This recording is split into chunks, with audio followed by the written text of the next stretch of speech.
All right. Well, hello, everyone. Thank you all so much for joining us. This is now going to be our fourth session in our summer webinar series. This session is going to be on DEI, diversity, equity, inclusion, as well as social emergency medicine at Harbor-UCLA. So we have jam-packed with lots of information today, and we're really excited to share with you all. Before we jump in to the actual presentation, we have a QR code here, which also you can go to this link, tinyurl.com/HarborDEIQ. So if you have questions, there's 3 ways to ask. One, you can feel free to type it into the chat directly on Zoom, and we'll kind of answer as we go along, someone can interrupt during the presentation and interject with their questions. 2, if you don't want to use the chat function, feel free to pull up the Google Doc and you can type it in anonymously. Google Doc is super cool because it's like anonymous lemur and anonymous monkey and all these things. So try to making it as comfortable as possible for everyone so you can put in your questions that way. And then the other way you can ask is we're going to have some dedicated Q&A time at the very end. So either chat, use the Google Doc, or once again, at the end, we'll have time for Q&A and you can interrupt and interject and we'll have a conversation that way. So feel free to keep this link open on your screen as we're going along, tinyurl.com/HarborDEIQ. I also put a link to the document directly in the chat in case that's easier for people. Thank you. Perfect. You are welcome. All right. So outline. So we'll go over Harbor EM as a whole. We'll go over our DEI committee, our Social EM committee, and then we'll have the Q&A as promised. So who are we? We are Harbor-UCLA Medical Center. LAC stands for LA County. So our full name, when you look us up as a program, is LA County Harbor-UCLA. So this can get kind of confusing for people, but there's actually 3 main programs in the Los Angeles area. So there's us, Harbor-UCLA. We are down here in SPA 6 and 8. This is like service planning area, kind of the beach cities south of LAX. We are a county program. And then there's LA General, which is formerly known as LAC-USC. They're kind of up here in SPA 4 area. And then there's also UCLA, which is a fusion between an academic center as well as a county program, and they're kind of up here. So it's kind of 3 main programs, different flavors. They cover different parts of LA. But just to kind of clear the air, so we are not UCLA and we are not LAC General. We are Harbor-UCLA. Welcome. Cool. Moving on. Our hospital, we are a level 1 trauma center for both adult and pediatric traumas. We get pediatric critical care, perinatal, we're STEMI receiving center, primary stroke center, all those fun things. And the most important thing on this entire slide is that we are a safety net public hospital. That means that we care for anyone and everyone that walks through our doors, and we try our very best to help them out in any way, shape that we can. Cool. And then just a little bit about our program. We're one of the oldest EM programs. We were established in 1978. We have a lot of really cool faculty that are involved in some big name organizations that do a lot of big name things, but are so humble on shift. It's amazing. Like you look them up later and you're like, oh dang, like that was pretty wild that I worked with X person. But they're so chill. You'll like be talking about their dog, how their dog puked on the carpet last night. And it's great. We are a 4-year program. Most county programs are now 4-year programs, and we have 16 residents in every class, so that's 64 residents total. Currently, we have MDs and DOs, no international meds grads to date, but we do have residents that come from all over the country and all over the world. Cool. So now let's jump into our DEI committee, diversity, equity, and inclusion. So these are some of our lovely DEI folks. So our overall mission is that we are aimed to build a team of humanistic providers that demonstrate diversity in background, strong intellect, and commitment to the underserved.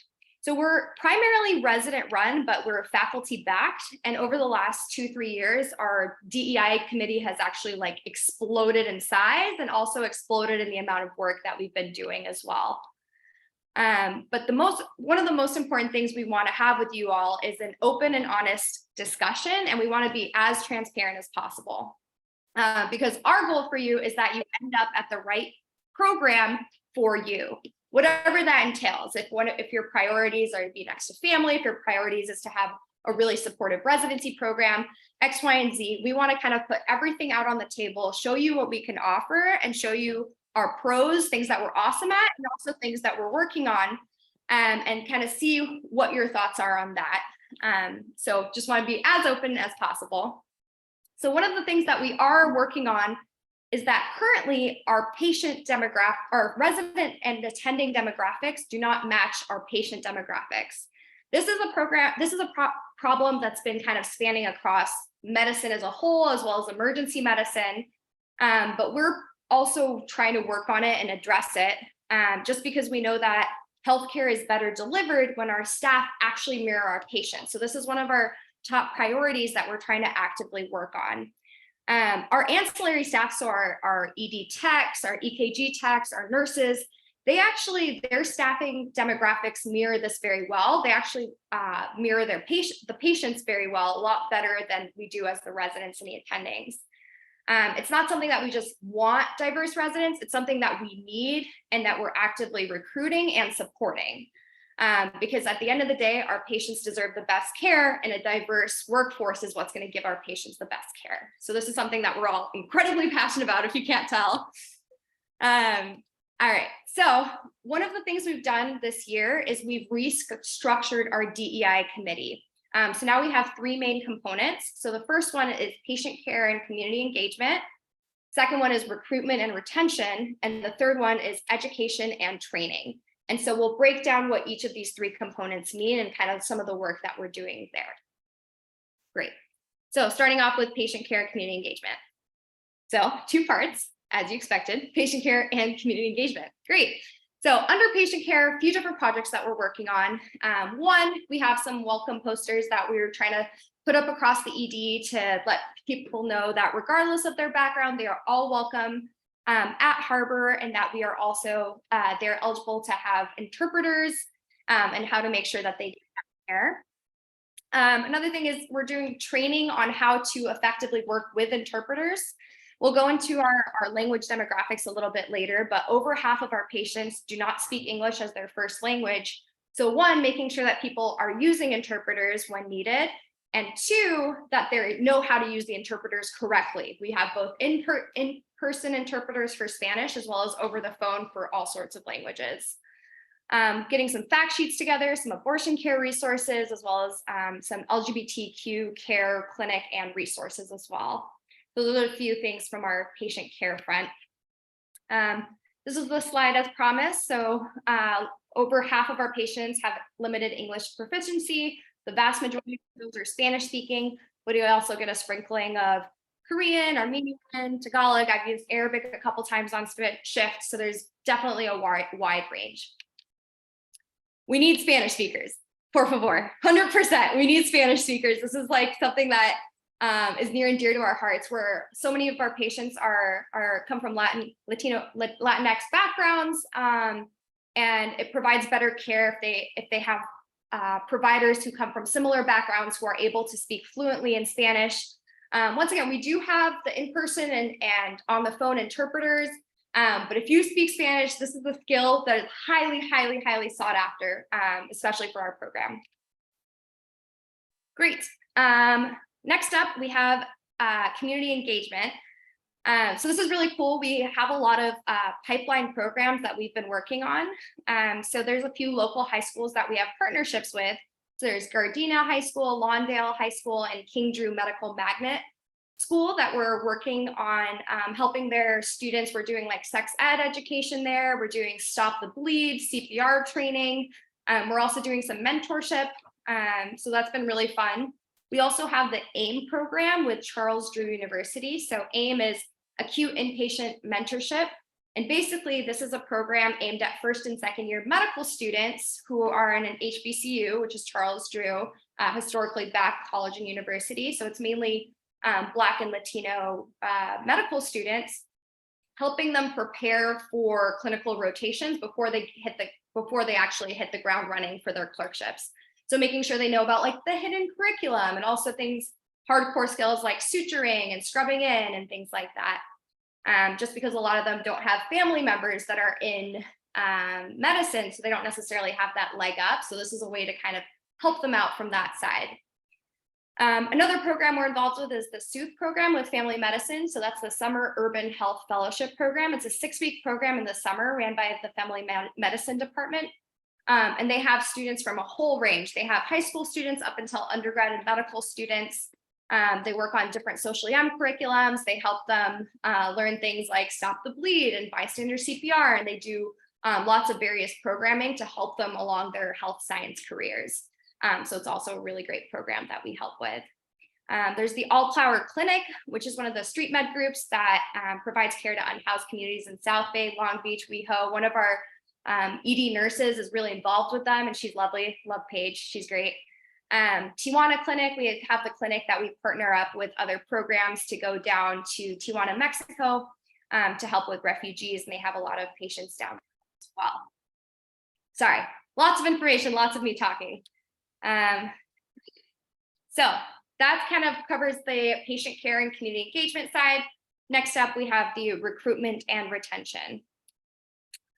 So a few different sub-parts. So there's recruitment and retention. There's the sub-I mentorship and scholarship program. And then the third thing is we'll talk about is the holistic review of applications. So first off, recruitment and retention. Thank you so much for joining the summer webinar series. This is part of our DEI committee. One of the other things we're trying to do is we're specifically trying to reach out to FNMA, LMSA, and HBCUs, so historically Black colleges and universities, just to really try and support their students, not only to just be like, hey, you should come to Harbor, you should do X. We also want to support them. So if they're interested in EM careers, find them mentors, kind of help them get connected and help them along that journey. Also, something that's important about recruitment and retention is the retention portion. So not only do we want to bring people to Harbor, we want to make sure that they feel supported and have the good time while they're at Harbor. So there's a few different ways that we go about doing that. One of which is mental health resources, which is incredibly important. We have a really great counselor that's on site named Hoda, who really helps with all the residents. We have lots of mental health resources in general. We have a wellness committee that has various initiatives. So like one initiative, for example, is we revamped our entire rounding room, and we get lots of snacks. So you can see in this bottom corner, this is literally a gurney that's loaded up with Costco snacks, which is peak wellness, honestly. Every like 2 weeks to a month, and we'll get like a new shipment of Costco snacks that are sitting in our rounding room. So midway through a shift, you get kind of hungry, you just kind of like run over the rounding room and you're able to eat something, which is lovely, to say the least. Another huge part of kind of mental health in general is finding a program that will support you in times of need. So this is really hard to suss out as an applicant. I was one of the first classes that had to evaluate everything over Zoom. So it's like, oh, how do you really tell like if a program supports their residents or they can just say whatever they want on Zoom? Figuring out kind of specific stories, but not like, I guess, HIPAA compliant stories of the ways that the program supports their residents, I think is huge. So our program in particular, when other residents have had life things going on, they've been able to switch around their schedule. If they've had kind of like other things in their life that made them want to leave medicine completely, they've been able to kind of support them in their way and make sure that they feel supported throughout. So finding a program that does all those things, I think really contribute to like the base of mental health, just because it's very multifactorial. Cool. Last thing on this list is interdepartmental as well as intra-departmental events. So this is something we're pretty proud of. There's a lot of diversity that's seen across the hospital as well as Los Angeles as a whole. So there's greater kind of support that we get from not necessarily only within our residency, there's other sources of friendship and support. So one of them is our Fem&M group. So this is our EM, women in medicine, specifically for our emergency medicine resident group. This top right photo, this is a picture of our current intern class. 13 of the 16 of them are women, and we love all of them dearly. The men too, don't worry. They're all fantastic. This is them at our 4th of July party, making a beautiful pyramid. This was like the snapshot right before it all came tumbling down. It was great. Another group that we absolutely love is our interspecialty women of color in medicine group. So that's this picture down here. We actually have our next event this Sunday. But basically, this is across all levels and across all specialties, which is super cool. So everyone from like medical students, MS2s, MS1s, sub-Is, going up all the way through attending level. And then across every single department, so EM, family medicine, surgery, every single department, as long as they identify as a woman of color in medicine, they're more than welcome to join the group. And we have events basically every quarter. So this was an event at Dr. Lopez's house. We did like a little brunch and we had little notebooks that we jotted things down. We had a little tea time before, and then this Sunday, we're gonna do a brunch at Dr. Cifuentes' house. She's one of our peds attendings who's super sweet. And so there was always a little activity, there's some food, a little bit of drinks. It's honestly one of the most wholesome things I've ever seen, because it's just like women supporting women and everyone's really upbeat about it. It is a grand old time. 10 out of 10 would recommend. Couple other things that we have. So there's the Black Beach WhatsApp group. So basically it's all a bunch of residents in the Los Angeles area that identify as Black, all in like a WhatsApp group. And so there's lots of social events that'll go on there when people have like graduations or like people are new to the area. It's like a very active group chat that people will actually hang out with, which is really nice. There's a similar one called LA Tinos, but get it, haha, Latinos. Anyway, I thought it was clever. Very similar, where they also have lots of hangouts and they'll post concerts and different things. And the last of the social events is our DNR group, which is doctors and nurses recreating. And so this is this bottom left picture right here. So lots of our nurses are very diverse. They're also just super fun to be around. And so we'll do, every few months, we'll have a hangout with them. They actually just last week had a hangout, which was great. We went to like a couple bars and just grabbed some drinks and did like a little happy hour with them.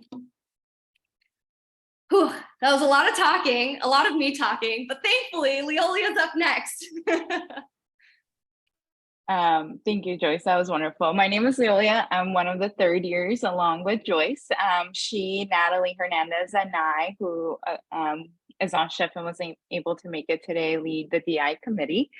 And I help lead the education and training component of it.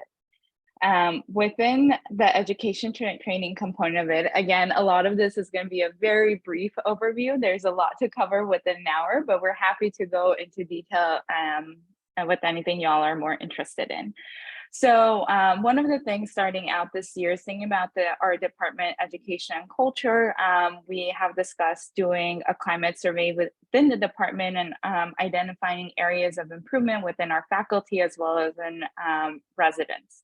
So this is something that is already integrated throughout your shift. I'm seeing some of our sub-Is that are on shift. You'll see that this is discussed during your patient presentations, during rounds, and with the resources that we have available to care for our patients.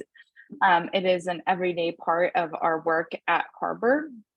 And there's also social EM and DI topics that are not only integrated to our weekly conferences, but as well as our asynchronous journal articles. So we do have weekly conference, and within our conference, one of the things that we're adding this year is asking all of our presenters to include a DI health equity related theme into their already existing presentations so that it is integrated, it is a consistent thread throughout our training. And then within asynchronous, for asynchronous, we have journal clubs that are presented to us. There's probably over a dozen that are John Warren and others help pick out. And the DI committee also helps is selecting articles that are social EM and DI related. We have a growing library of them. And then the DI committee is also, this part is for resident education, but the faculty are taking part of it. The DI committee is also doing quarterly presentations at our faculty meeting to help the faculty development for our DI committee. For example, a few months ago, we discussed our opportunities for improvement with regards to racial and ethnic diversity.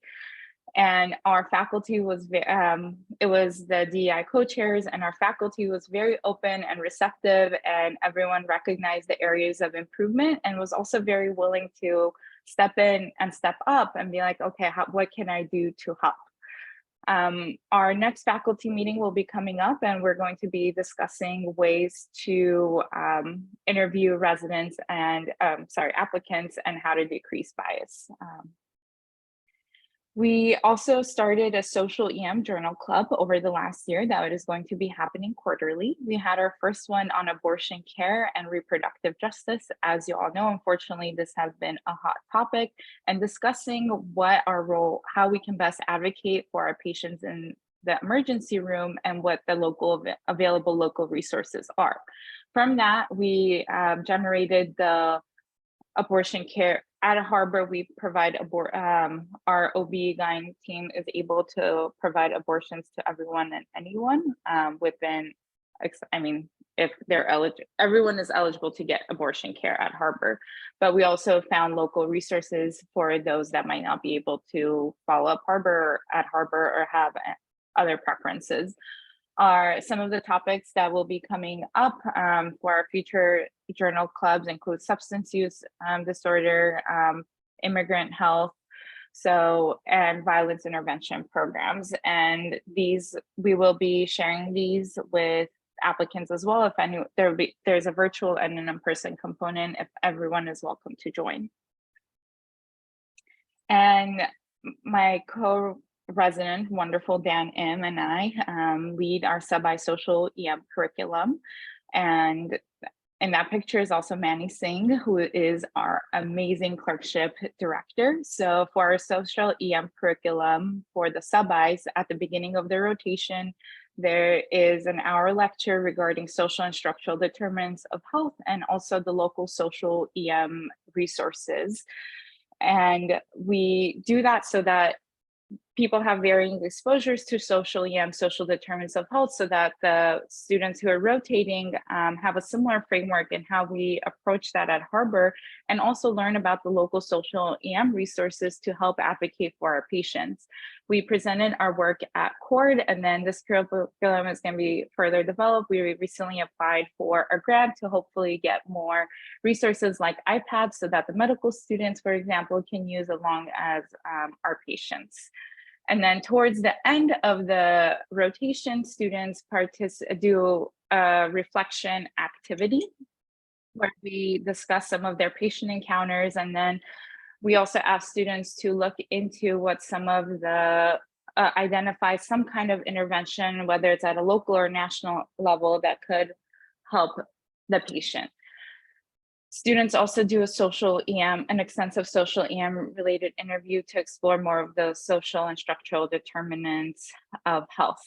Our sub-Is also have an opportunity to rotate through some of our social EM initiatives that we will discuss, including our food pharmacy, trauma recovery center, and our MAT, medication assisted treatment program. And we really highlight and prioritize this as part of our sub-I rotation, so that students, because we prioritize that as part of patient care, and we not only want students to see that as part of Harbor, but take that with them wherever they go. And we are also doing a DEI newsletter where there is a theme monthly where we send out to the department, to the residents, attending, core faculty, as well as clinical faculty, our nurse practitioners and fellows regarding the chosen topic. There's some background regarding the extent of a selected issue, and then some resources for people to learn more about it if they're interested, as well as resources to advocate for patients. So a couple of the co-residents my wonderful co-residents are leading this. And this month they chose human trafficking, and they made these informational flyers, I shouldn't say flyer, these informational handouts, and they're available here, but if anyone's interested, they're also available on our Instagram page as well. Infographics, there we go, Tilu, thank you. That's exactly the word I was looking for. All right, and then so there is the DEI committee that, as Joyce discussed, has the various 3 subcommittees: patient care and community engagement, recruitment and retention, education and training. Just so y'all have a little bit of like perspective and insight, we all co-lead these subcommittees and we meet monthly, but then the subcommittees, we have various residents involved within various initiatives, depending on their interests within the subcommittees. So we also welcome you all to join at those committee meetings as well. And then we also have a social EM committee that is more I'll discuss some of those initiatives. These are some of the projects that people are leading, and we have meetings monthly, which gives people an opportunity to come together and discuss some of the things that they're working on. So within so some of the social EM initiatives that we have, within education, Joyce discussed the community outreach. We have the medical student social EM curriculum, as well as education to residents and attendings. One of our initiatives that is going to launch soon is also an evaluation of patient needs. That's going to happen through iPads or tablets that are going to be in the waiting room, where patients will fill out a survey regarding what some of their social needs might be. And then there's also going to be some patient education and community resources that patients can browse out while they're waiting. In terms of resources, we have a food pharmacy that happens every Thursday. We partner with 4 local regional food banks. Am I skipping ahead?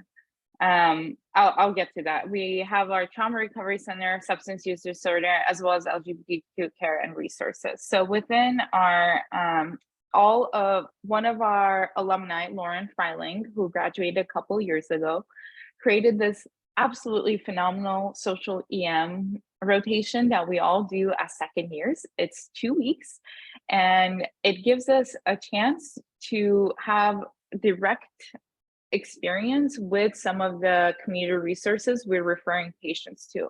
Not only is it amazing for us to see the scope of what these community organizations are able to offer them, but we get to know the people like in person that we are going and that we continue to work with throughout our residency. So within social EM, we do street medicine, where we go out to Venice. We're also going to be starting out going to Torrance.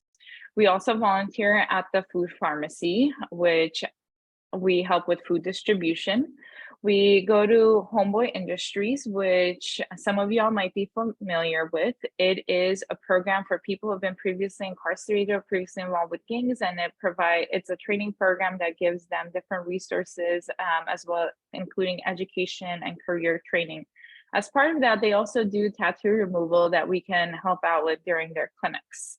And then within our social EM committee, some of the things that we haven't talked about so far is we have a social EM library that was created. One of our chief that just graduated, current alumni, it's a social EM library that's our union CIR funded, and we have an extensive collection of books that any resident or faculty can borrow. There's the Ideal Fellowship, which is International and Domestic Health Equity and Leadership Fellowship that is at all of you at Harbor, and they also do book clubs and journal clubs that we have an opportunity to get involved in as well. We have an extensive program aimed at caring for patients who experience substance use disorder in collaboration with our family medicine colleagues who run our MAT team, medication assistant treatment team. Within the ER, we have amazing resources as well as training during our conferences and other teaching opportunities on how to initiate people on buprenorphine. And then we also have not only, we can always consult math. They have a clinic that if patients are able to follow within our healthcare system, we can refer them to. And then we, through a grant that our residents receive, we're working on harm reduction kits, which include needle disposal boxes, clean syringes, Band-Aids, and fentanyl test strips. We have badge for resident education to make some of this information very easily accessible. We have badge tags. And then we also have naloxone that we can give to patients for free in the ER and also help teach them how to use it to decrease another barrier that they might face. Within our medical legal partnership, this is something that's run throughout LA County. There are nonprofit organizations that we can help refer people to with the assistance of our amazing social workers that we mostly have 24/7. If patients are experiencing any intimate partner violence, any landlord issues, any immigration issues, and the organizations below are the ones that county partners with. So one of the initiatives that we're also working on is how to advocate for patients during interactions with law enforcement. So there has been lectures for residents in the past, there'll be a repeated training, and then we're also working on educational sheets for people who care for patients as well as for patients regarding what their rights might be. Alrighty. And then a little bit more about our food pharmacy. This has been a project that's been going on for the last few years. We partner with local food banks that donate fresh produce weekly. And one of the organizations that we work with is the LA Regional Food Bank. And one of the week that they donate the food, they also send someone to help patients sign up for EBT, or what's sometimes people refer to as food stamps. This is available to any community member. People come stand in line. It goes fairly quickly, and they can get any fresh produce that they would like. There is a great assortment of fruits, vegetables, and leafy greens, and we love telling our patients and their family members about this. We work very closely with our trauma surgery colleagues. We have two different programs. One of them is our Trauma Recovery Center. I feel like I've been using the word amazing over the last 15 minutes, but they truly are also amazing, and we get to rotate with them during our social EM rotation. So what they do, this is available to any patient who's experienced who's a survivor or experienced some type of trauma during their lifetime. They will meet with patients and do an assessment with them and refer them to the appropriate resources, including legal aid, mental health, financial resources, any type of education, housing, shelter, and we can refer our patients from the ER to them. And if they're not in the catchment area that our hospital serves, they will still do the assessment and refer them to resources out in the community that they live in. Our trauma, in collaboration with our trauma colleagues, they lead the violence intervention program, also for survivors and victims of violence, aimed at not only helping with their healing, but also decreasing the violence that they may experience. And Tilu, the attending that is calling in from Bali, helps run this. We got funding from the state of California to continue running this program. Alrighty, that was a very big that was a very superficial overview over the many things that we have going on within Harbor and within the amazing departments that we work with. Please let us know if you have any questions, and thank you very much for joining us. Thank you so much, Leolia. And just a quick plug before we go into the formal Q&A.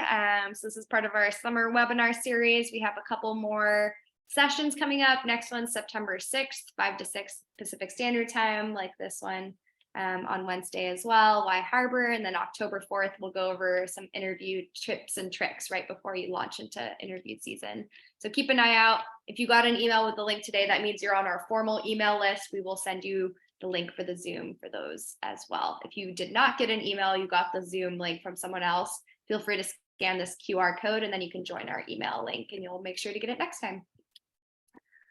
All right, let me get out of stop share and we can jump into our Q&A. So either you can raise your hand on Zoom or you can type it in the chat or you can type it in the anonymous Google Doc. We have lots of different ways that you can ask all the questions that you would possibly want.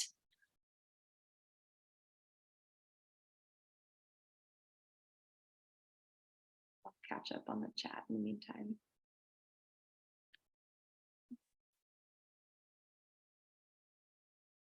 And I'll throw the link for the Google Doc in the chat once more, just in case people missed it. I have a question for you guys.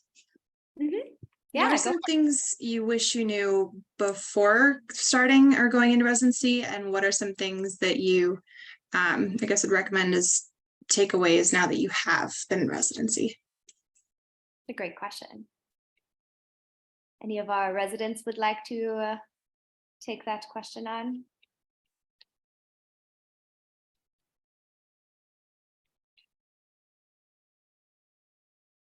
I think they're all pondering that question. I can answer. Great, thanks, Karen. Hi guys, I'm Karen. Sorry, my video was off for a bit. I am just getting back from PICU a little bit ago. I'm one of the chiefs, one of the PGY4s. I think one thing that I would say is that, and we say this a lot in interview day as well, is that most programs in the US, if they're accredited as EM programs, will train you to be a good ER doctor. That is based on ABEM requirements and things like that. And for the most part, you're going to learn how to be a sufficient and good ER doctor. But I think the thing that you should focus on when you're choosing gotta go. Okay, fair. The thing that you should focus on when you're looking for, and particularly when you're interviewing and looking up programs and doing things like this, where you're on sessions with residents and faculty, is the, sorry, I'm just laughing at the chat, the relationships between faculty and residents, and also the relationships between residents and the support for residents throughout residency.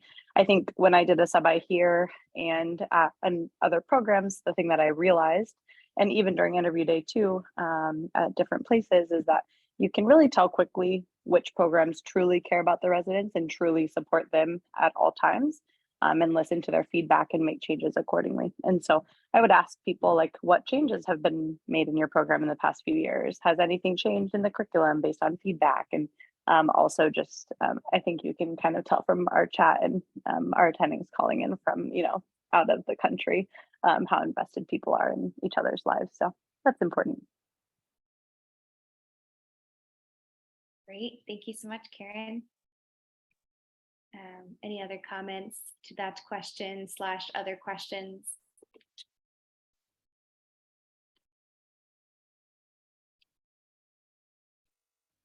I have another question. Thanks for that presentation. I was wondering how much elective time people get in their 4th year, and someone mentioned that they start longitudinal projects in their 2nd year. And what do those projects kind of look like, and how much time do you have to dedicate towards them? Great question. Who would like to take this on? John Warren, as a PGY4, would you like to chime in? Yeah, sure, I can chime in. Pedigo might be the better one to talk, since I'm sure you know No, go for it, John. behind the weeks of it. But ultimately, we have two different rotations that we have spread throughout our second, third, and fourth year. And so there's elective blocks and there's selective blocks. And initially, most of them were loaded into the fourth year, but with resident feedback, they've been spaced out amongst the other years so that you actually can start to get involved in these longitudinal projects. And that was based on recommendations from our residents, which has been wonderful. So electives are kind of opportunities where you get to focus yourself in areas where you want to continue to better yourself in emergency medicine. You can do a derm elective, ophtho, focus on other specialties. You can do them in social EM, ultrasound, basically anything. Then we also have time for selectives, which is kind of thought to be more of a longitudinal process. So you join a selective. For me, I'm doing a combined like ultrasound EMS selective. And so that is what I got into in my second year. And I've been working on projects specifically related to that throughout the last 3 years, essentially, or 2.5, wherever we are in the current year for residency. And so what's nice is people can get involved in those projects and you have the time specifically to do it. What those projects are pretty unique to what your interests are and how involved and how much research you actually want to do. There's been attendings who have counseled people through doing randomized clinical trials. There's been literature reviews. There's been small quality improvement and process improvement projects at Harbor. And it's a pretty wide spectrum and whatever you're interested in. Great. Thank you so much, John. Anything to add, Pedigo? No, I mean, John, do you want to be program director? Pass the baton. No, I think John covered it super well. We actually went through all of our electives and selectives and basically like overhauling everything to try to give more opportunities to our residents to kind of find their niche in emergency medicine and let them get some like, kind of concrete achievements in that space to either then move into a career in that direction or inform their decision for fellowship. But the extent and like depth of what you get into is very variable. Like, we worked with a bunch of residents like Leolia's on this call for like submitting national grants. And many of our residents have been successful in getting national funding through various grant mechanisms. Others are focused more on like quality improvement and improvements in like the emergency department. And so there's a huge breadth and there's a lot of dedicated mentorship to achieve whatever the scope of is what it is like you want to do. Like most recently, we built an elective for one of our residents who's interested in informatics, machine learning, AI, and they're going to translate that into a project where it kind of tries to data mine Cerner to give residents like a dashboard of like their productivity procedures, flag maybe patients who return to the ED within a certain period of time or get discharged from the hospital quickly, like, in terms of informing their own practice to kind of anchor it to other metrics. And so there's a huge breadth of what residents do with that time. And we do our best to try to build that out and make them successful in whatever space they want to work in. Great. We just got a question in the chat. Who's running codes and who does airway/intubation at your program? So anything in the ED is our domain in terms of airways, codes, et cetera. We also help the hospital by doing the airways for the hospital for half the week. So for half the week, if it's an upstairs airway, we will go upstairs and provide airway management services.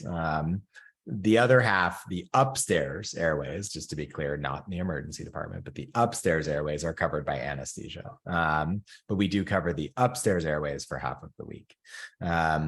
For the emergency department airways, that's like always us. I've been at Harbor for 11 years. I think maybe I called an anesthesiologist once, but yeah, we do all of our own airways, basically under all circumstances. We always run our own codes.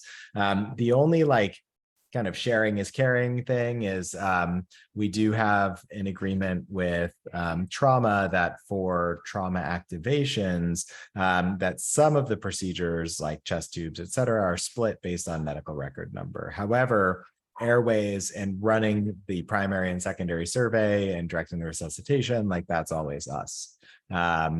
However, for chest tubes, it's based on even or odd medical record number. If it's a trauma activation, many of our chest tubes, spontaneous pneumothoraces, traumas that aren't trauma activations, those are always us because there's no one to split with because they're not trauma activations.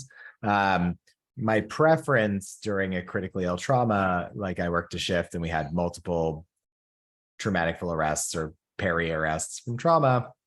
The typical setup, I would say, when someone's like critically ill is that we do the airway, we do the right-sided chest tube, we try to get, you know, an introducer catheter for access, and then we let the surgeons do the resuscitative thoracotomy because, frankly, surgeons are probably better at the surgery thing, and we are very, very good at these other procedures. And so that's typically in a critically ill patient, like how the split ends up working. But I would say it's pretty collaborative. And, you know, I would say that we are very, very comfortable doing, like I intubated someone who was 450 pounds and had some pretty severe medical things going on last shift. And yeah, totally fine. We can manage all of those things ourselves. There was, oh, sorry, was there a chat? Oh, so did you want to add to that, Joyce? No, that was great. Thank you. I think we just have a few questions that popped up on the Google Doc, so I threw them into the chat. So one question is, how is it to live in LA on a resident salary? Anyone want to take this one? I will let one of the residents speak to actually living on a salary. I will say that we are unionized with CIR, and we have had incredible increases in our overall compensation package and benefits over the years, mostly thanks to residents from our program who go to bat at the negotiation table every 3 years when our contracts get renewed. And so our residents have gotten incredible raises. Still not, I would say the residents should still be paid more, but I will say that they have made sufficient, like a lot of headway in terms of an equitable compensation package. When I calculated for the PGY ones, when I calculated their salary plus the $10,000 housing stipend, plus the $1,200 bilingual bonus, plus the $244 unspent housing bonus, plus there's a signing bonus, I think I got somewhere in the mid 80,000 range, maybe around like 84,000 or 85,000 in terms of cash compensation. The PGY4s actually make more than 100,000 a year when accounting for all of those same bonuses. In terms of how that translates into living in LA, I'll let someone else, address it. But I would say that we have gotten incredible strides in improving the compensation package for our residents, thanks to our residents over these negotiation cycles. Yeah, it's definitely more than a livable salary. Like, we're all, for the most part, pretty comfortable with what we are compensated. For a lot of us, this is like the most we've ever made in our lives / for our families. So this is like pretty sick to be making this much money. Granted, of course, attending life, I hear, is the light at the end of the tunnel. To kind of, so I am from the Bay Area.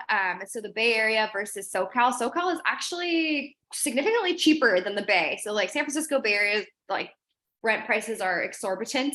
And then within LA, if you're in like West LA, Beverly Hills, things can get bougie too, but we're mainly located in South Bay. So kind of the beach cities, Hermosa, Redondo, a lot of people live around Torrance or down in Long Beach.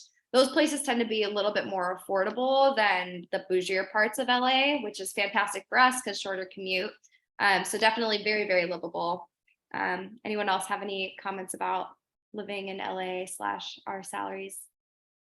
Yeah, one thing that we can also mention, because like Jolene and I went to medical school together, and we live in West LA right now. And even when we were first originally looking for places, like Jolene was looking for a place with her partner, and I was looking to actually live alone, which I still found was pretty doable. But we ended up, finding a place where we conveniently enjoyed, that worked for all of us. And I still say that we were, we're pretty comfortable. And like Joyce mentioned, we're making a lot more than, have in the past. So it's definitely, although it is, that much more, you're still living like comfortably, at least, you're not living paycheck to paycheck just to pay your rent alone. Yeah, so we live in the bougier part of LA, West LA, but you know, I really like Sorry, I called you out. and it's like a nice townhome. Mhm. Was even able to get like a nice TV during Black Friday. It's great. Gotta find the deals where you can. Sweet. All right, we can jump into the next question on that list. Is step 1 and 2 required for DO students, or is COMLEX okay? Pass that off to PD group. Complex only is fine.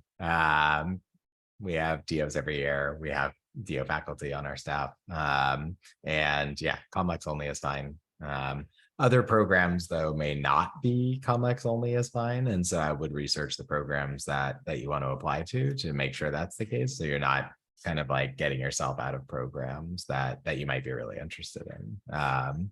I guess for the PGY ones, I guess Sahar and Erica, I guess would speak to that in terms of their experiences with applying. I think Sahar is on the call as PGY one, and I think that might be it for the call. I personally took step 1 and step 2, just because I didn't want to close any doors. But if Dr. Pedigo says you don't need it, you don't need it. Well, for our program, you don't need it. We would have matched you. We would have matched you regardless. But all right, next question on the list. Someone's asking, can you speak a little bit about EMS and disaster medicine fellowship? So Dr. Tabitha Chang is on the chat, so I'm gonna pass it to her if she is. I'm actually going to pass it to John Warren to talk a little bit about it because I have 2 kids in the bathroom Oh. screaming. So no worries. Thanks for being on the chat too. They put my email in the chat. So Great. All right, John Warren, you're up.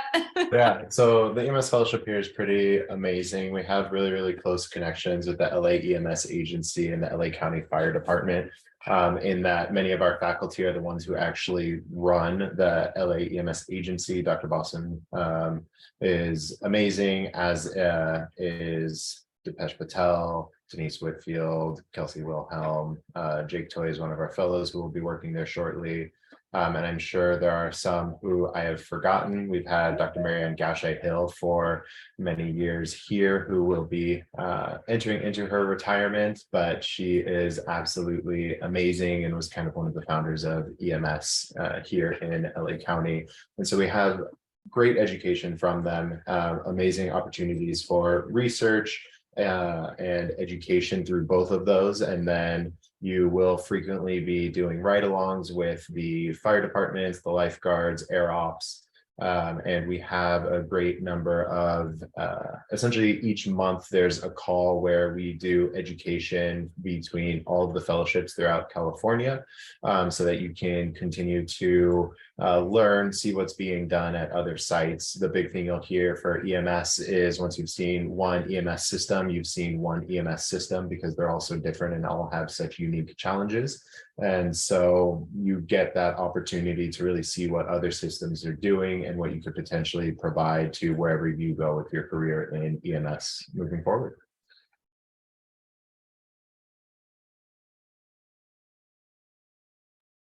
Lovely. Yes, and I would like to highlight the comment that Leolia made in the chat where Dr. Chang brings Taco Bell on shift. So shout out for Taco Bell / Dr. Chang. And one more, something also in regard to how supportive our faculty and staff are. We floated the idea, I forgot to mention it during our presentation, we floated the idea of having an additional chief. We currently have 4 chiefs, of adding a DEI chief. We've had like someone who's led the DEI committee over the last like several years. And I was like, let me just see how they feel about this. And we were prepared that we were going to have to do like a formal presentation and proposal. And they're like, sure. And they talk, our leadership talked about it at meeting, and everyone advocated for it. And we're going to be adding on a DI chief as our 5th chief in the coming year, which is wonderful. And thank you to our program leadership for being so open and supportive. Absolutely. Great. So we have about 3 minutes left for any final comments from anyone, any final questions. anything of the sort. Hello, I actually have a question. Yeah. Do you guys have any opportunities in terms of global health? That is always the challenge, right? So I will say that is one of the things that we've been fighting for. And we have been largely unsuccessful in. So we have pitched it multiple times to the board of directors of the County of Los Angeles. And their stance has always been that the residents are funded by taxpayer dollars. And so why should those LA County taxpayer dollars like go for a resident to participate in a global health experience like when we have this like underserved patient population here?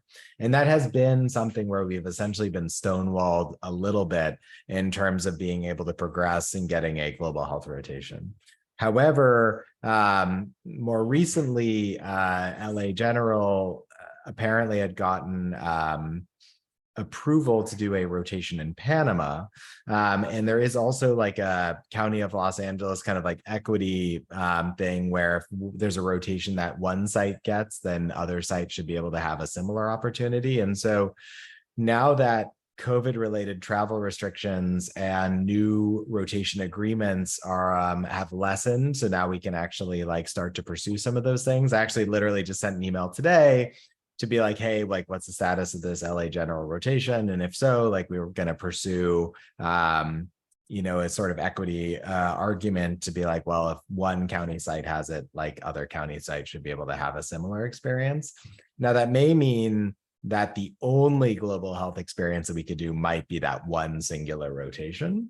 However, I think once your foot's in the door and then you actually have a rotation, then it's no longer an argument of like, can we have a global health rotation? Then it's just an argument of like where that rotation might be. And I think that's probably an easier conversation to have. And so I would say though, at this point, I wouldn't be able to promise any applicant that we would be able to formally support any sort of electives in a global health kind of situation.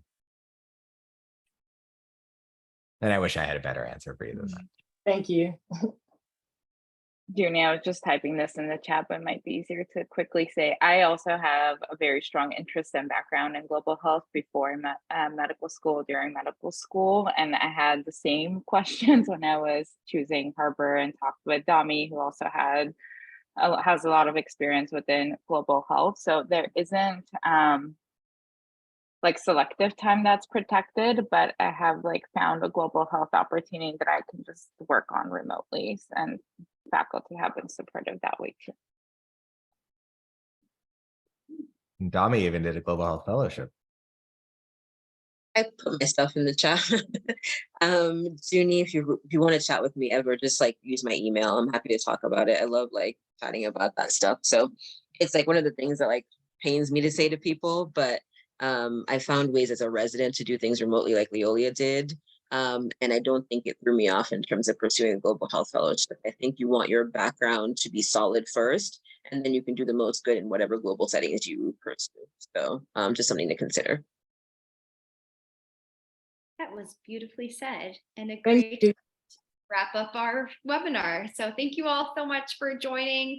Lots of people have put in their emails into the chat. Feel free to reach out to people individually, or feel free to reach out to our DEI email and we can get you connected to whoever you would like to speak with more.